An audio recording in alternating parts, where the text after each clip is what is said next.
बेवफा तू है या हालात से मजबूर है, बेवफा तू है या हालात से मजबूर है। ये मत समझना कि आशिक तुमसे दूर है। Presented by Raj recording studio Gadaura बाजार।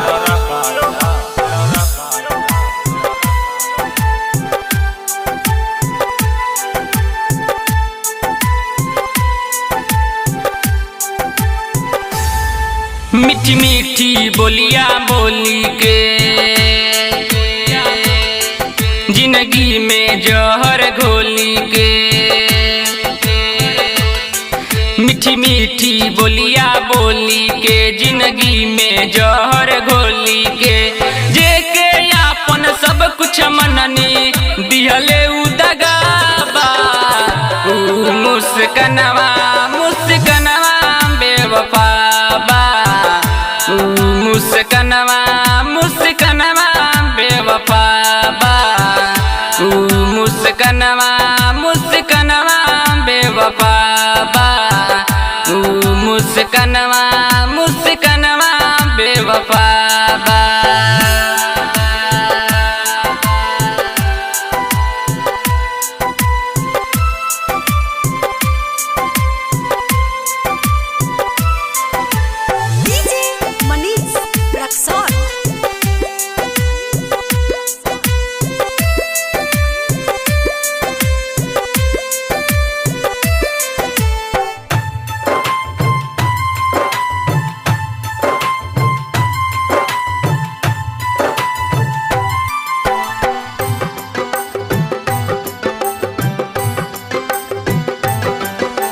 घर के बहिया में ऊ झूमे लगल, गलिया ओकर जाके चूमे लगल। कैसे मनाई मनवा माने नहीं,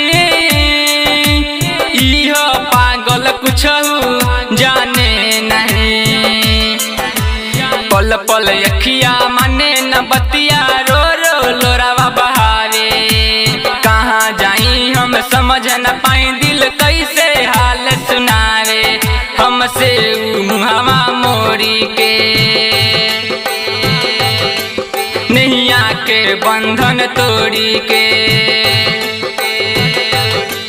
हमसे मुहवा मोरी के नैया के बंधन तोड़ी के, जेके अपन सब कुछ मननी दिहले उदगाबा। मुस्कनवा मुस्कनवा बेवफा बा, मुस्कनवा मुस्कनवा बेवफा बा।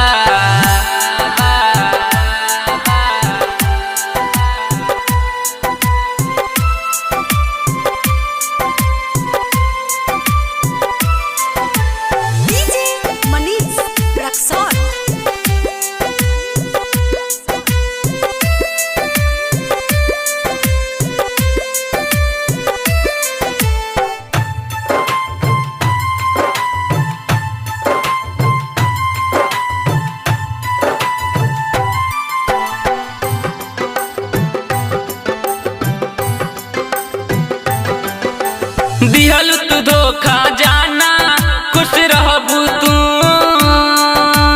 हमरे जैसन दर्द हाँ सहबू तू। दिल के दर्द बोला कैसे कहीं, सबसे छुप छुप के हम बस आह भरी। हंस के हंसा के दिल में बसा के मरलू छोड़ी छाती पर, सब कुछ लेके जख्म दे के फसलू दोसर के बाती पर। सोनू के गईलू छोड़ी के प्रशांत से नैया जोड़ी के, सोनू के गईलू छोड़ी के प्रशांत से नैया जोड़ी के, जेके अपन सब कुछ मननी दिहले उदगाबा। मुस्कनवा मुस्कनवा बेवफा बा, मुस्कनवा मुस्कनवा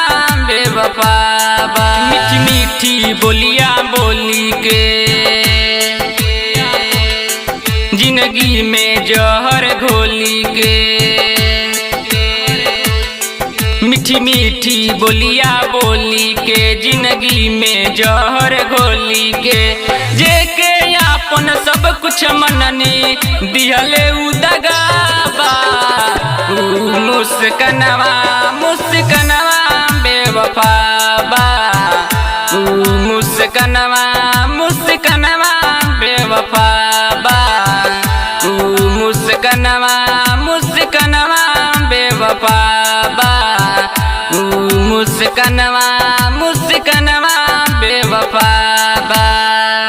presented by Raj recording studio Gadaura बाजार।